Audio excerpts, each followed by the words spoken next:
Hello everyone. तो आप सभी का स्वागत है एपिसोड नंबर 2.2 में, जहां पे हम बात करने वाले हैं डिजर्टेशन, एकेडमिक प्रोजेक्ट और एंटरप्रेन्योरशिप के बारे में कि एज अ टीचर या फैकल्टी मेंबर जो आपको सुपरवाइज करेंगे उनसे रिलेटेड क्या गाइडलाइंस हैं। एक टीचर के अंदर कितने स्टूडेंट्स रह सकते हैं, टीचर्स या फैकल्टी मेंबर आपको किस तरह से गाइड करेंगे, किस तरीके से अलग-अलग कॉलेज में कमिटीज़ बनाई जाएँगी जो कि इस पूरे प्रोसेस को ट्रैक करेंगी और एक अच्छे रिसर्च प्रोजेक्ट या एंटरप्रेन्योरशिप को कैसे मेंटेन किया जाएगा, उन सब चीज़ों के बारे में देखेंगे। तो आइए वीडियो को स्टार्ट करते हैं। तो जो सबसे पहली गाइडलाइन है वो ये है कि अगर कोई फैकल्टी मेंबर चाहे पीएचडी किया हो या ना किया हो, वो एलिजिबल है स्टूडेंट को सुपरवाइज करने के लिए। तो यहाँ पे टीचर्स के लिए कोई ऐसा मैंडेटरी नहीं है। असिस्टेंट प्रोफेसर क्वालिफिकेशन या इंडस्ट्री एक्सपर्ट को हम को सुपरवाइजर की तरह अपॉइंट कर सकते हैं। वहीं पे बात करें अगर नंबर ऑफ स्टूडेंट की, तो एक फैकल्टी मेंबर मैक्सिमम 10 स्टूडेंट को सुपरवाइज कर सकता है, यानी कि अपने अंडर में वो 10 स्टूडेंट को रख सकता है। अगर कॉलेज की रिसर्च कमेटी चाहे तो ये नंबर बढ़ सकता है, लेकिन उसका उनको रीज़न देना पड़ेगा। जो डिसर्टेशन है वो इंडिविजुअली करना है। वहीं पे एकेडमिक प्रोजेक्ट की बात करें तो 2 से 3 स्टूडेंट्स मिलकर उसको कर सकते हैं।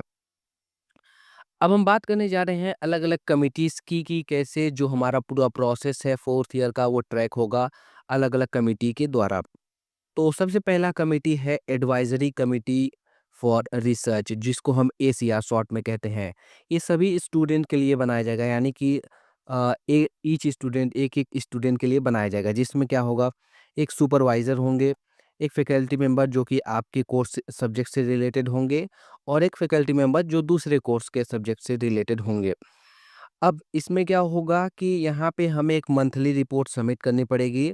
जो भी स्टूडेंट जो काम कर रहा है, चाहे वो डिसर्टेशन हो, एकेडमिक प्रोजेक्ट हो या एंटरप्रेन्योरशिप हो, वो अपना मंथली रिपोर्ट, जिसको हम मंथली प्रोग्रेस रिपोर्ट या एमपीआर कहते हैं, वो एसीआर को सबमिट करना होगा, क्योंकि ये सभी स्टूडेंट के लिए इंडिविजुअली बनाया जाएगा। मतलब कि एक-एक जो स्टूडेंट है उसके लिए एक कमिटी ये रहेगी। वहीं पे अब हम बात करें दूसरे कमेटी की, जो है कि कॉलेज रिसर्च कमेटी, जिसको हम आरसीसी कहते हैं। इसमें प्रिंसिपल आपके रहेंगे, कन्वेनर ऑफ आईक्यूएसी और टीचर इंचार्ज अलग-अलग डिपार्टमेंट के। तो आईक्यूएसी का मतलब है इंटरनल क्वालिटी एश्योरेंस सेल। ये इसका मेन ये रहेगा कि ये हमारे रिसर्च की या प्रोजेक्ट की क्वालिटी को मेंटेन करे, ताकि कोई ऐसा प्लेगरिज्म वगैरह या फिर आप किसी का कॉपी वगैरह ना क्यों हो, क्वालिटी मेंटेन करने के लिए ये बनाई जाएंगी। एक अगली कमिटी है सब्जेक्ट रिसर्च कमिटी, जहाँ पे टीचर इंचार्ज रहेंगे। मतलब ये आपके सब्जेक्ट स्पेसिफिक कमिटी बनाई जाएगी, जिसमें टीचर इंचार्ज रहेंगे और एक फैकल्टी मेंबर जिनका एक्सपीरियंस 10 साल से ज़्यादा है और एक फैकल्टी मेंबर जिनका एक्सपीरियंस 10 साल से कम है। तो ये 3-4 कमिटी हैं जो कि आपके इस पूरे प्रोसेस को देखेंगी। मेन आपका काम सुपरवाइज़र के साथ रहेगा, जो कि आपको गाइड करेंगे कि किस तरीके से आपको रिसर्च करना है, डिसर्टेशन करना है या एकेडमिक प्रोजेक्ट करना है या एंटरप्रेन्योरशिप करना है। अब हम बात करते हैं कुछ और गाइडलाइंस की, जैसे कि रिसर्च फंडिंग। रिसर्च फंडिंग में आपका एक तो इंस्टीट्यूशन या कॉलेज का जो फंड है वो आप यूज़ कर सकते हैं, अगर कॉलेज वाले आपको दे रहे हैं। इंडस्ट्री कोलैबोरेशन, किसी के साथ कोलैबोरेट करके, या फिर सीएसआर जो कि कॉर्पोरेट सोशल रिस्पॉन्सिबिलिटी है, या एलुमनाई आपके कॉलेज की कंट्रीब्यूट कर सकते हैं आपके प्रोजेक्ट के लिए या रिसर्च के लिए।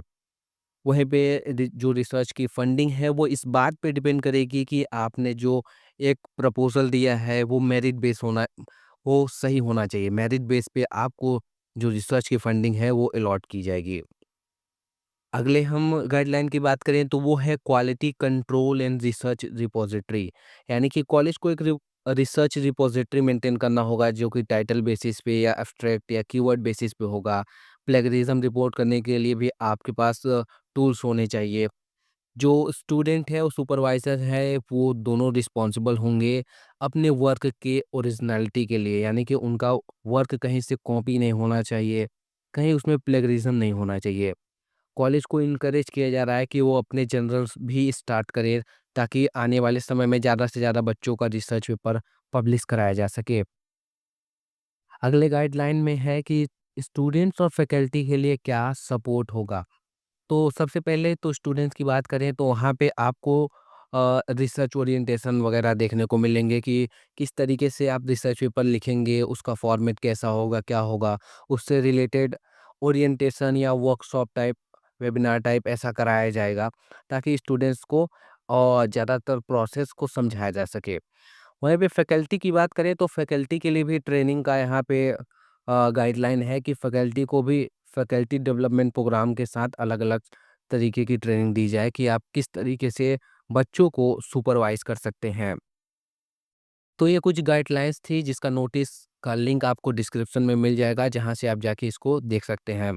वैसे मैंने इस चीज़ को पूरा एक्सप्लेन करने की कोशिश की है कि क्या गाइडलाइन है एज़ अ टीचर जो आपको सुपरवाइज़ करेंगे उनके लिए। सारे सोर्सेज़ का लिंक आपको डिस्क्रिप्शन में मिल जाएगा। मिलेंगे अगले वीडियो में जहाँ पे हम बात करेंगे मेजर माइनर के बारे में कि किस तरीके से आप कौन से सब्जेक्ट मेजर बना सकते हैं, कौन से सब्जेक्ट माइनर बना सकते हैं और अगर आपके क्रेडिट्स फुलफिल नहीं है तो उसके लिए क्या ऑप्शन है। अगले वीडियो में इसके बारे में हम बात करेंगे। तब तक के लिए थैंक्स फॉर वॉचिंग।